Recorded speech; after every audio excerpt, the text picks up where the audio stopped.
नमस्ते और स्वागत है। आज हम एक ऐसे विषय पर गहराई से बात करने जा रहे हैं जो मुझे लगता है देश के लाखों परिवारों को प्रभावित करता है। हम्म, वो है कर्ज का बोझ। बिल्कुल। और ये सिर्फ एक वित्तीय समस्या नहीं है, ये एक मानसिक बोझ है जो सपनों पर, भविष्य पर, सब पर भारी पड़ता है। सही बात है। हमारे पास जो स्रोत है वो एक YouTube वीडियो है, शीर्षक है 1 साल में कर्ज खत्म करने के 7 तरीके। अब ये दावा तो बहुत बड़ा है, 12 महीनों में पूरी तरह से कर्ज मुक्त।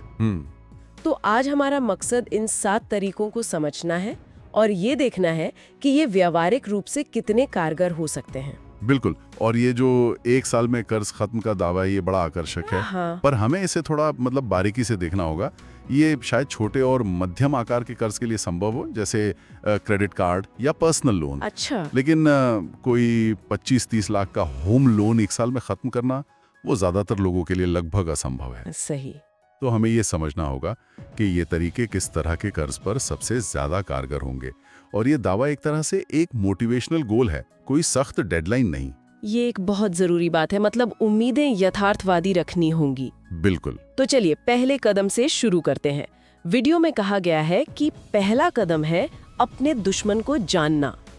इसमें एक बहुत अच्छी उपमा दी गई है, बिना नक्शे के यात्रा करना। जब तक किसी को ये नहीं पता कि उसका कुल कर्ज कितना है, ब्याज दरें क्या हैं, EMI कब देनी है, तब तक तो वो अंधेरे में ही तीर चला रहा है। बिल्कुल। इसे समझाने के लिए वीडियो में राहुल की कहानी है। राहुल पर पर्सनल लोन था, 2 क्रेडिट कार्ड थे और एक होम लोन का कर्ज था। अच्छा। और उसे कोई अंदाजा ही नहीं था कि उसकी कुल देनदारी कितनी है। तो एक दिन उसने सब कुछ एक कागज पर लिखा। पर्सनल लोन 2 लाख का 12% ब्याज पर, 5,000 की EMI। ठीक है। फिर क्रेडिट कार्ड 50,000 का बकाया 36% ब्याज के साथ और 4,000 की EMI। 36% बहुत ज्यादा है ये। बहुत ज्यादा। और क्रेडिट कार्ड 30,000 का बकाया, उस पर भी 36% ब्याज और 3,000 की EMI। और आखिर में होम लोन 25 लाख का 8.5% ब्याज पर, जिसकी 20,000 की EMI थी। और यहीं पर मैं शर्त लगा सकता हूँ, उसे एक aha मोमेंट मिला होगा। हाँ। मैंने अपने अनुभव में देखा है कि जिस दिन कोई अपनी सारी उधारी एक कागज पर लिख लेता है ना, उस दिन उसके चेहरे पर डर की जगह एक अजीब सी शांति आ जाती है। ऐसा क्यों? क्योंकि समस्या जब तक दिमाग में है वो अनंत लगती है, कागज पर आते ही उसकी एक सीमा बन जाती है। सही बात है। राहुल को साफ साफ दिखा कि सबसे ज्यादा नुकसान तो 36% ब्याज वाले क्रेडिट कार्ड से हो रहा है। और यही स्पष्टता नियंत्रण की पहली सीढ़ी है। ये कदम डर को एक एक्शन प्लान में बदल देता है। ये बात सोचने वाली है। हम अपने फोन पर घंटों बिता सकते हैं, लेकिन 15 मिनट बैठकर अपने ही पैसों का हिसाब लिखने में आलस कर जाते हैं। शायद डर की वजह से। शायद। तो एक बार जब राहुल की तरह ये लिस्ट तैयार हो गई, तो अगला कदम क्या है? वीडियो कहता है प्राथमिकता तय करना। और वो ये कि सबसे ज्यादा ब्याज वाला कर्ज आपका सबसे बड़ा दुश्मन है। यहाँ पर एक सीमा का उदाहरण दिया गया है। उसके पास होम लोन था जिस पर 8.5% ब्याज था, और एक क्रेडिट कार्ड का कर्ज था जिस पर 36% ब्याज था। फिर से 36%। हाँ। और वो हर महीने पहले होम लोन की EMI चुकाती थी, क्योंकि उसे लगता था कि ये सबसे बड़ा कर्ज है।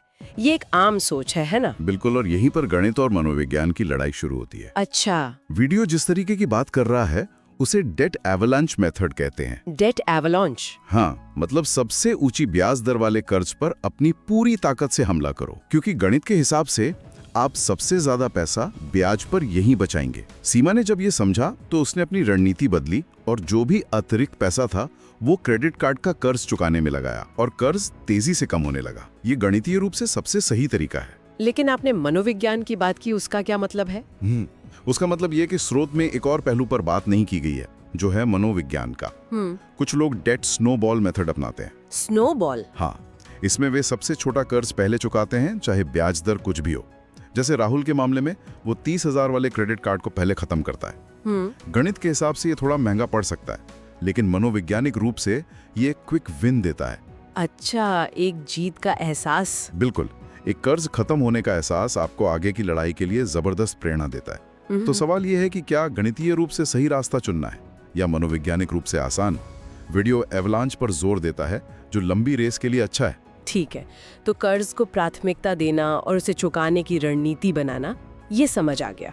पर अगर किसी की आमदनी इतनी ही हो कि ईएमआई और जरूरी खर्चों के बाद कुछ बचता ही ना हो, तब तो ज्यादा ब्याज वाला कर्ज चुकाने के लिए अतिरिक्त पैसा आएगा कहाँ से? और यहीं पर स्रोत का तीसरा और शायद सबसे शक्तिशाली तरीका आता है। वो क्या है? अपनी आमदनी को बढ़ाना। अच्छा, ये कर्ज की गाड़ी को धक्का लगाने जैसा है। अगर आप सिर्फ खर्च कम कर रहे हैं तो आप अकेले धक्का लगा रहे हैं, लेकिन अगर आप आमदनी बढ़ाते हैं तो कोई और भी आपके साथ धक्का लगाने आ जाता है। इसके लिए सुरेश की कहानी बड़ी दिलचस्प है। वो एक ऑफिस कर्मचारी था और ईएमआई से परेशान था। उसे लगा कि सिर्फ अपनी सैलरी से काम नहीं चलेगा। उसने वीकेंड पर घर से ऑनलाइन ट्यूशन देना शुरू किया, जिससे उसे हर महीने कुछ हजार रुपए अतिरिक्त मिलने लगे। और सुरेश की कहानी में एक बात बहुत जरूरी है जो अक्सर लोग भूल जाते हैं। क्या? उसने सिर्फ ज्यादा कमाना शुरू नहीं किया, बल्कि उस नई कमाई को एक नाम दिया, कर्ज चुकाने वाला पैसा। ओहो। उसने तय किया कि इस अतिरिक्त आय का 70% हिस्सा सीधे कर्ज चुकाने में जाएगा। ये बहुत स्मार्ट है। बिल्कुल, जब आप अतिरिक्त आय को अपनी सामान्य आय में मिला देते हैं तो वो खर्च हो जाती है, लेकिन उसे अलग रखकर एक खास मकसद के लिए इस्तेमाल करना, जैसा सुरेश ने किया, ये असली गेम चेंजर है। ये कोई त्याग नहीं है, बल्कि अपने भविष्य में एक निवेश है। ये बहुत अच्छा पॉइंट है। उस पैसे को पहले से ही एक काम सौंप देना। एग्जैक्टली। लेकिन वीडियो में ये भी कहा गया है कि सिर्फ ज्यादा कमाना काफी नहीं है। अगर खर्चे अनियंत्रित हैं तो सारी कमाई व्यर्थ जा सकती है। बिल्कुल। ये तो ऐसा है जैसे एक बाल्टी में पानी भर रहे हो जिसमें छेद हो। बिल्कुल सही कहा। और यहीं पर चौथा तरीका आता है अपने खर्चों पर सख्त नियंत्रण रखना। और मैं कहूंगा कि ये कर्ज से बाहर निकलने की प्रक्रिया का सबसे उबाऊ लेकिन सबसे जरूरी हिस्सा है। हाँ, उबाऊ तो है। वीडियो में नितिन का उदाहरण इसे साफ करता है। उसकी अच्छी सैलरी थी, लेकिन दोस्तों के साथ हर महीने बाहर खाना खाने और लेटेस्ट गैजेट खरीदने की आदत थी। एक आम कहानी। हाँ, जब उसने हिसाब लगाया तो पाया कि उसकी आय का लगभग 40% हिस्सा ऐसी ही चीजों पर खर्च हो रहा था जिन्हें टाला जा सकता था। और ये नितिन के लिए एक निर्णायक मोड़ था। यहाँ बात कंजूस बनने की नहीं है। नहीं, बात है कॉन्शियस स्पेंडिंग की, मतलब सोच समझकर खर्च करने की। उसने फैसले लिए, हर महीने बाहर खाने की बजाय घर पर खाना बनाना, महंगी खरीदारी से पहले 3 दिन सोचना कि क्या ये वाकई जरूरी है। ये असल में खुद पर कंट्रोल रखने की प्रैक्टिस है।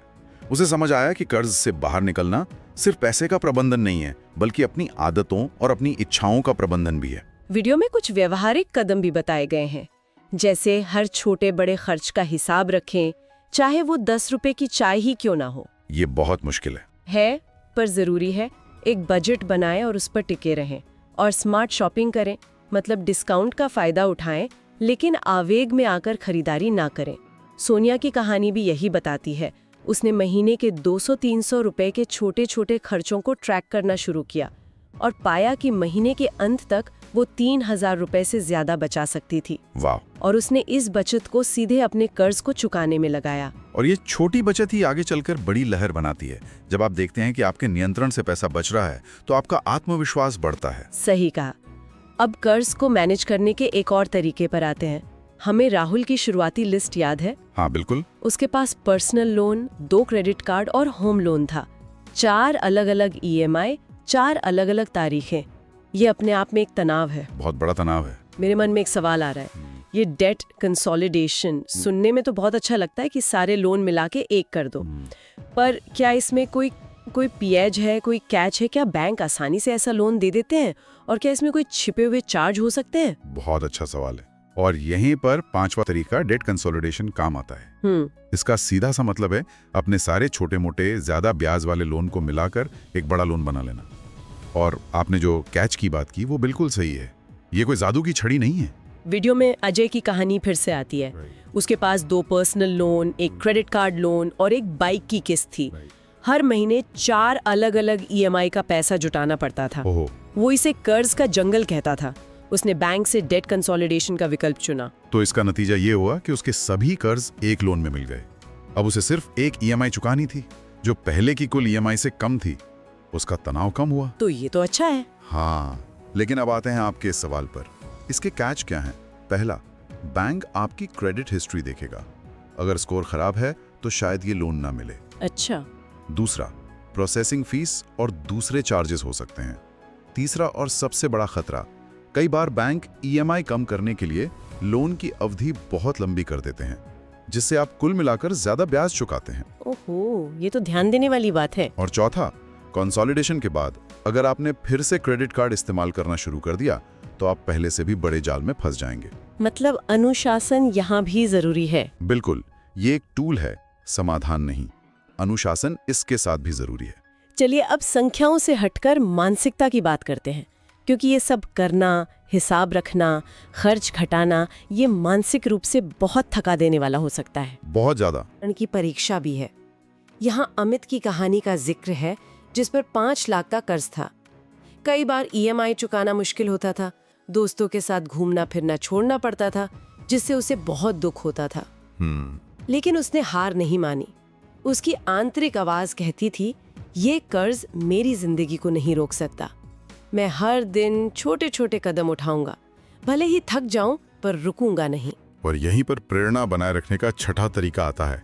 ये मैराथन दौड़ने जैसा है, स्प्रिंट नहीं। सही। यहाँ प्रेरणा बनाए रखने के लिए कुछ ठोस तरीके बताए गए हैं। अपने सपनों को हर दिन याद करें। एक तनाव मुक्त जीवन, परिवार की खुशी, कर्ज मुक्त जीवन की कल्पना करें और छोटे छोटे लक्ष्य निर्धारित करें, जैसे 1 महीने में 10,000 चुकाना। जब ये लक्ष्य पूरा हो तो खुद को एक छोटा सा इनाम दें। जैसे कोई अच्छी किताब पढ़ना या परिवार के साथ अच्छा खाना खाना। ये स्मॉल विन्स का कॉन्सेप्ट है, जो हमने स्नोबॉल मेथड में भी देखा था। ये आपको लंबी लड़ाई के लिए ऊर्जा देता है। सोनू की निरंतरता की कहानी भी प्रेरणादायक है। वो हर दिन अपने खर्चों को ट्रैक करता था। जब भी कोई प्रलोभन आता, वो खुद को याद दिलाता था कि ये त्याग एक बेहतर कल के लिए है। धीरे धीरे जैसे जैसे उसका कर्ज कम हुआ, उसका आत्मविश्वास भी बढ़ता गया। अनुशासन और प्रेरणा, वो 2 पंख हैं जिनके बिना इस उड़ान को पूरा नहीं किया जा सकता। और अक्सर लोग इसी मोड़ पर आकर हार मान लेते हैं, जब उन्हें लगता है कि वे अकेले हैं और ये बोझ बहुत भारी है। और यही हमें 7वें और आखिरी तरीके पर लाता है। वीडियो इस बात पर जोर देता है कि कर्ज की लड़ाई अकेले लड़ना बहुत मुश्किल है, नामुमकिन है लगभग। हाँ, इसका असर मानसिक और शारीरिक स्वास्थ्य पर पड़ता है। तनाव और चिंता व्यक्ति को अंदर से कमजोर कर देते हैं। राकेश की कहानी दिल को छू लेने वाली है। वो कर्ज के बोझ तले दबा था, रात की नींद उड़ गई थी। वो दिन रात काम करता, पर कर्ज कम होने का नाम ही नहीं ले रहा था। आखिरकार उसने हिम्मत करके अपने पिता से बात की और मदद मांगी। उसने कहा, पिताजी, मुझ पर बहुत दबाव है, कर्ज का बोझ मुझे खाए जा रहा है, मुझे आपकी मदद चाहिए। और यहाँ 2 तरह के समर्थन की शक्ति दिखाई देती है। पहला, भावनात्मक समर्थन। बिल्कुल। जब राकेश के परिवार ने कहा, हम साथ हैं, डरने की जरूरत नहीं है, तो उसका आधा डर खत्म हो गया, अकेलेपन का एहसास खत्म हो गया और मनोबल बढ़ गया। दूसरा, वित्तीय सलाह और मदद। परिवार ने कुछ आर्थिक सहायता भी की, जिससे ब्याज का बोझ कम हुआ और बड़ों ने बजट बनाने की सलाह दी। मदद मांगना कमजोरी नहीं है, ये एक रणनीतिक कदम है। सही बात है। ये स्वीकार करना है कि आपको अपनी टीम की जरूरत है। वीडियो में व्यवहारिक सलाह यही है कि अपने भरोसेमंद परिवार और दोस्तों को अपनी स्थिति के बारे में पूरी सच्चाई बताएं। कई बार लोग शर्म के कारण अपनी समस्या किसी को नहीं बताते।